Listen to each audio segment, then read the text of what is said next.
Israeli Prime Minister Benjamin Netanyahu's office has proposed an evacuation plan for Gaza's civilians from fighting areas. The proposal follows Netanyahu's remarks claiming that a ground offensive in Gaza's southern city of Rafah is necessary for total victory. However, Netanyahu's government is under mounting pressure from foreign governments who are against the offensive. There are fears that it will lead to mass civilian casualties.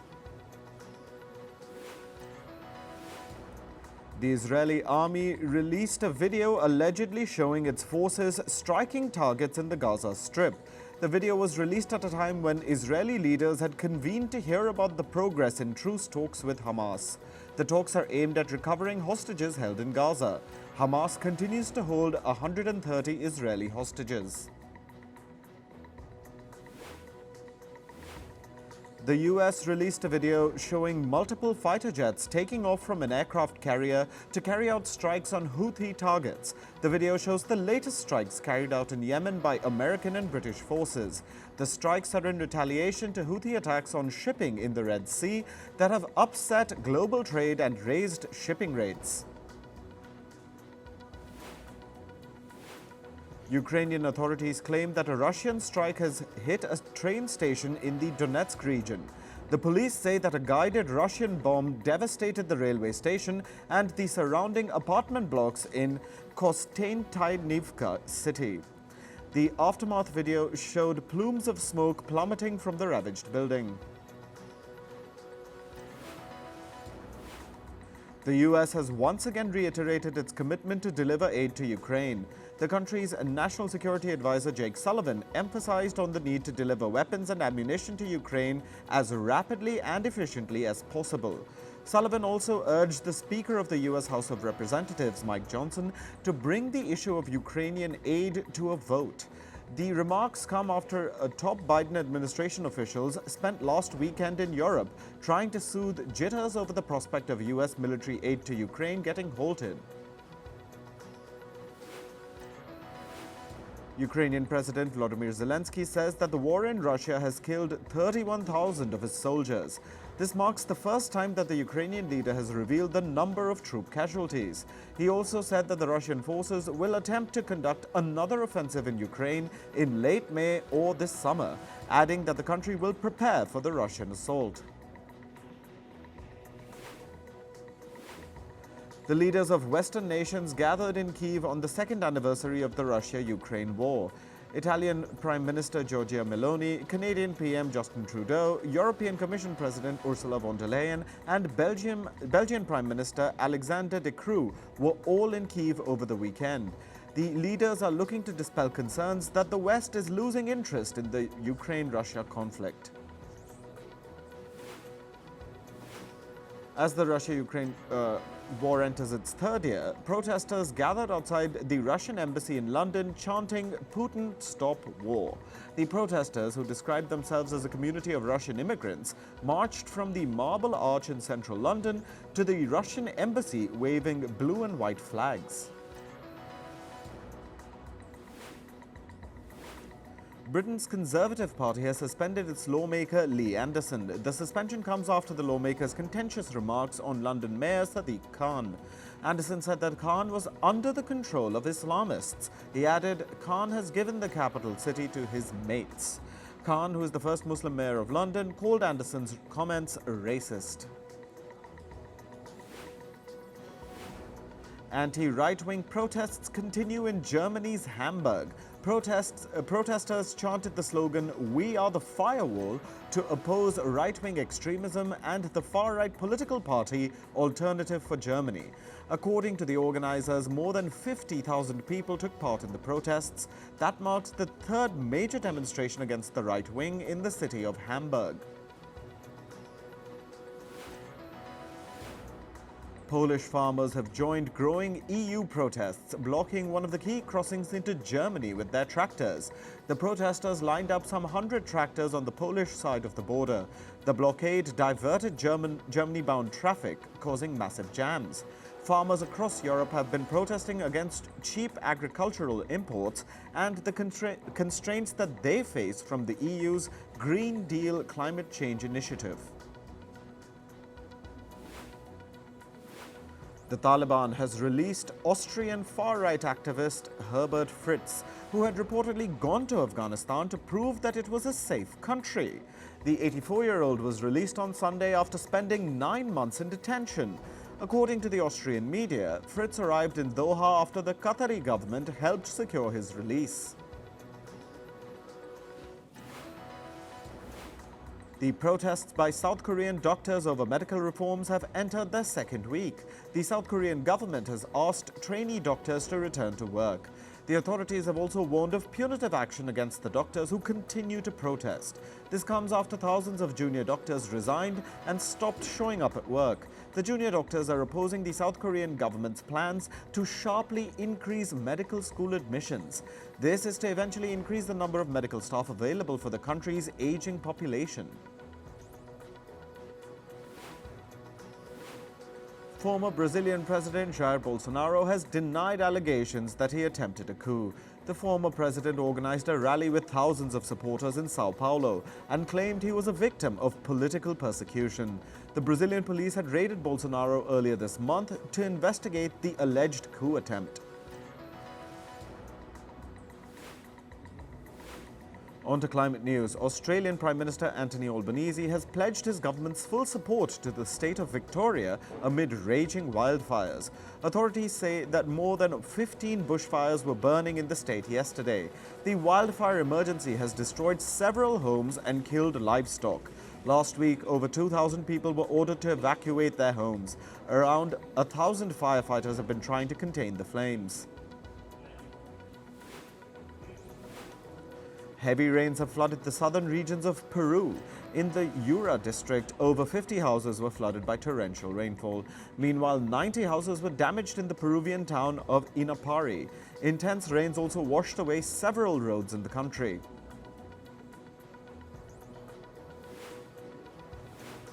In China, extreme cold temperatures have severely affected vegetable production this year. Authorities have sent out agricultural teams to assess the damage.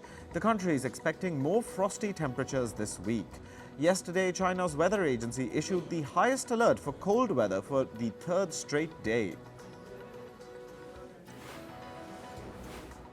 Hong Kong will likely face wide temperature swings later this week. This comes as a strong monsoon is expected to reach the coast of southern China. Hong Kong's weather department said temperatures were expected to fall to a minimum of 14 degrees Celsius this Saturday. The monsoon is expected to strengthen from today and bring showers to the city. Antarctica's sea ice has depleted drastically for the third year in a row. This is according to the American Snow and Ice Data Center. Researchers say sea ice coverage around Antarctica has dropped below 2 million square kilometers. Less ice could lead to more ocean warming and climate change.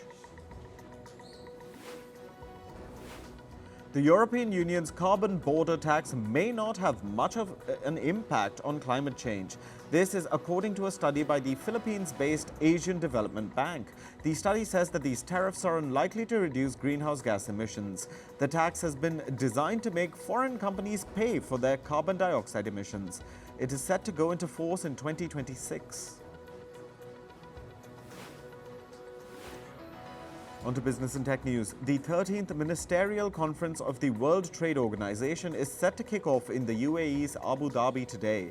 The four-day gathering will bring together trade ministers from around the world to evaluate the multilateral trading system. The WTO is trying to push through a package of organizational reforms. This includes reforms in its international trade dispute system. Meanwhile, developing countries, including India, are demanding a waiver for WTO rules that restrict subsidies on food items like rice. India's Finance Minister Nirmala Sitharaman will reportedly meet with executives from around 20 fintech firms today. Senior officials from India's central bank, the Reserve Bank of India, are also expected to attend the meeting, which is expected to address regulatory compliance issues flagged by the RBI. However, fintech giant Paytm will not be part of the meeting. Last month, the RBI ordered the suspension of Paytm's banking unit operations. The central bank flagged numerous compliance issues with Paytm Payments Bank. Ryanair is likely to reduce a number of its flights during the upcoming summer season. This comes as the Irish carrier is facing delays in the delivery of new aircraft from Boeing. Ryanair was expected to receive 57 Boeing MAX 8200 planes by the end of April. However, Boeing has informed the airline that it would only receive around 50 aircraft, and that too by the end of June this year. US telecom giant AT&T will credit $5 to its customers' accounts. The amount is the equivalent of 1 day's worth of service on an average AT&T mobile plan. This comes after the telecom firm suffered an outage for more than 10 hours last week. The outage affected more than 70,000 AT&T users in the US.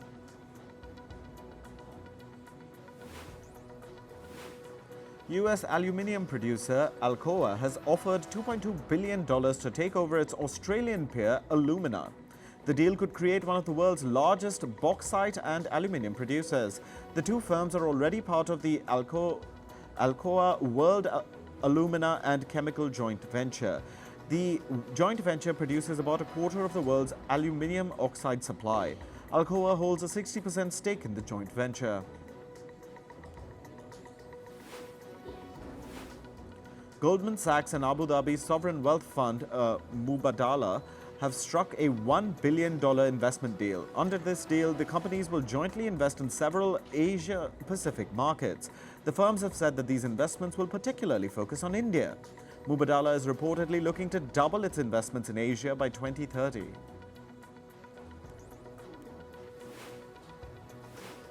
Fintech giant Ant Group has reportedly emerged as the top bidder for Credit Suisse's China unit.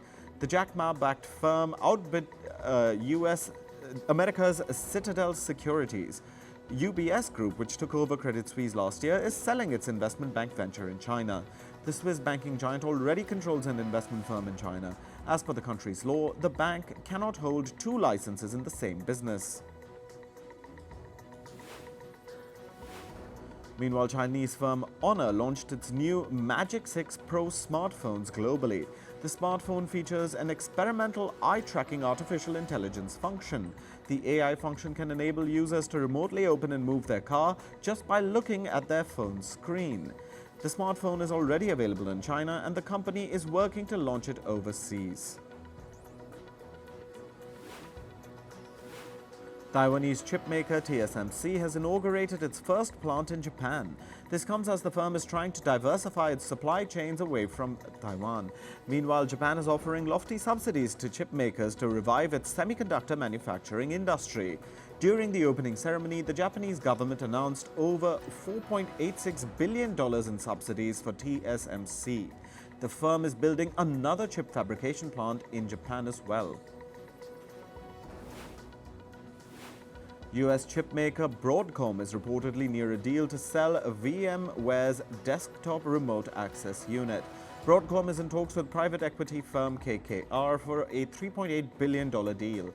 The firm took over software maker VMware for $69 billion last year. The sale of VMware's remote access unit is part of Broadcom's efforts to streamline its portfolio. Moving on to sports. In cricket, India beat England by 5 wickets in the 4th test in Ranchi. India, who were chasing 192, were off to a steady start, but English spinners left the hosts reeling at 120 for 5. Then Shubman Gill and Dhruv Jurel's 72-run partnership rescued India. This means India have now clinched the 5-match test series 3-1. The final test will be held in Dharamshala. India's R. Ashwin broke Anil Kumbles' record for most test wickets. This happened during the 3rd day of the 4th test between India and England in Ranchi. Ashwin achieved this feat when he dismissed Joe Root. Kumble has taken 350 wickets in 63 matches, and Ashwin's tally is now 352 in 59 tests. The ICC has suspended Sri Lanka's T20 international skipper Wanindu Hasaranga for 2 matches. Hasaranga was found guilty of breaching the ICC Code of Conduct. He had slammed an umpire for not calling a no-ball in the 3rd T20 international against Afghanistan. Hasaranga was also fined 50% of his match fees. He won't be allowed to feature in the first two T20 internationals against Bangladesh next month. In football, Saudi giant Al Nassr's 3-2 win over Al-Shabaab was marred by a controversy. It was due to Cristiano Ronaldo's apparent obscene gesture after the final whistle. The gesture was captured in a video that was posted online and was directed towards Al-Shabaab fans. In the background, chants of Messi were heard. The Saudi Football Federation has reportedly opened an investigation into the incident. Liverpool captured English football's first domestic cup of the season. They beat Chelsea 1-0 to lift the EFL or Carabao Cup yesterday. Reds captain Virgil van Dijk scored the only goal of the game deep into extra time. Liverpool have now got a record 10 EFL trophies in their cabinet.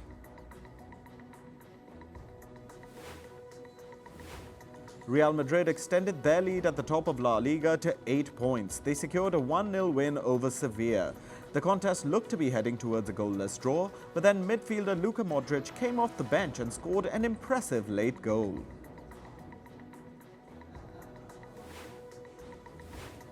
In tennis, arch rivals Novak Djokovic and Rafael Nadal coincidentally found themselves on the same flight. The plane was en route to the US. Djokovic posted a selfie showing him and Nadal smiling next to each other. Both players are now preparing for the year's first ATP Masters 1000 tournament, the BNP Paribas Open in Indian Wells. Italian Jasmine Paolini bagged the Dubai Tennis Championships. She was up against Anna Kalinskaya in the final. Paolini fought from a set down to beat her opponent 4-6, 7-5, 7-5. This is Paolini's second WTA singles title. In hockey, it was a successful wrap of the home leg for the Indian men's team, who beat Ireland 4-0 in the final home game of the FIH Pro League. The match was held at the Birsa Munda Hockey Stadium in Rourkela. India will next travel to Belgium in May for the next phase of the FIH Pro League.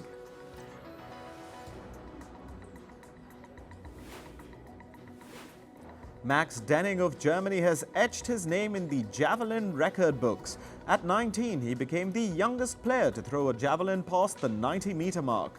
Denning recorded a distance of 90.20 meters at the German Winter Throwing Championship. This also means he surpassed the mark set for the Paris Games at 85.50 meters. In entertainment news, the weekend for Hollywood was all about juggling between award ceremonies. Let's start with the 30th Annual Screen Actors Guild Awards.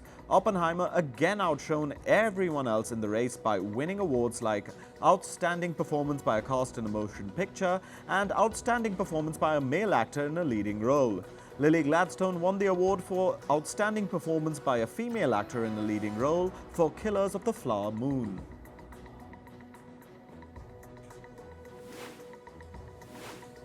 The Bear won the award for Outstanding Performance by an Ensemble in a Comedy Series, along with Ayo Edebiri and Jeremy Allen White getting the award for Outstanding Performance by a Female and Male Actor in a Comedy Series.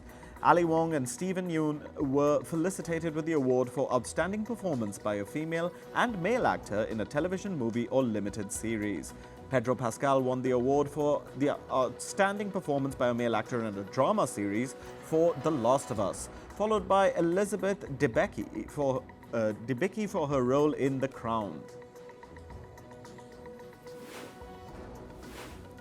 Meanwhile, 2024's Independent Spirit Awards took place at a beach in California. American Fiction's Jeremy Wright won the award for the Best Lead Performance. Ali Wong took home the award for Best Lead Performance in a new scripted series for Beef. Nick Offerman of The Last of Us bagged the award for Best Supporting Performance in a new scripted series. Dominic Sessa of The Holdovers got the award for Best Breakthrough Performance. Stephen Yeun and Ali Wong's starrer Beef was named the best new scripted series. Past Lives got felicitated as the best feature. Celine Dion claimed the award for the best director for Past Lives. The Holdovers lifted the trophy for best cinematography. Best screenplay was taken home by the team of American Fiction, while best international film was given to Anatomy of a Fall. The producers of Oppenheimer bagged the top spot at the Producers Guild of America Awards. They took home the most prestigious Darryl F. Zanuck Award for Outstanding Producer of Theatrical Motion Pictures. Spider-Man Across the Spider-Verse won the award for Outstanding Producer of Animated Theatrical Motion Pictures. Succession was declared the winner of the Norman Felton Award for Outstanding Producer of Episodic Television Drama. Actor Priyanka Chopra has released the trailer of the Oscar-nominated documentary To Kill a Tiger. The film showcases the story of a family who demand justice for their daughter who was raped. The story is directed by Nisha Pahuja and is set in the Indian state of Jharkhand. The documentary will soon stream on Netflix. A set designer has accused French actor Gérard Depardieu of sexual assault in 2021. A case was registered in Paris alleging that he brutally grabbed her. The incident reportedly happened on the sets of Les Violettes Vertes. This comes after dozens of other women have also accused Depardieu of sexual harassment. However, the actor denies all the accusations. Actor and comedian Amy Schumer has been diagnosed with Cushing Syndrome. This is a condition where the body produces excessive cortisol, which is a hormone that helps the body regulate stress.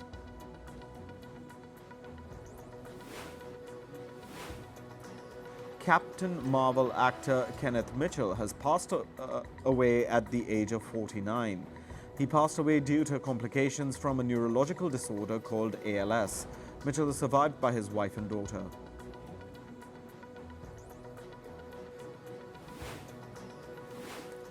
The Royal Mint of the UK has honoured the memory of British singer and songwriter George Michael with a coin collection.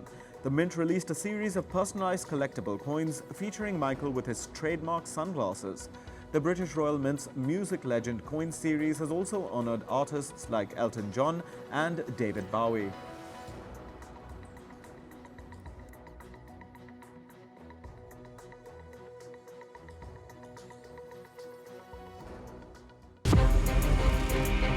From impeachments to inaugurations, if it's a political story, we are on the scene.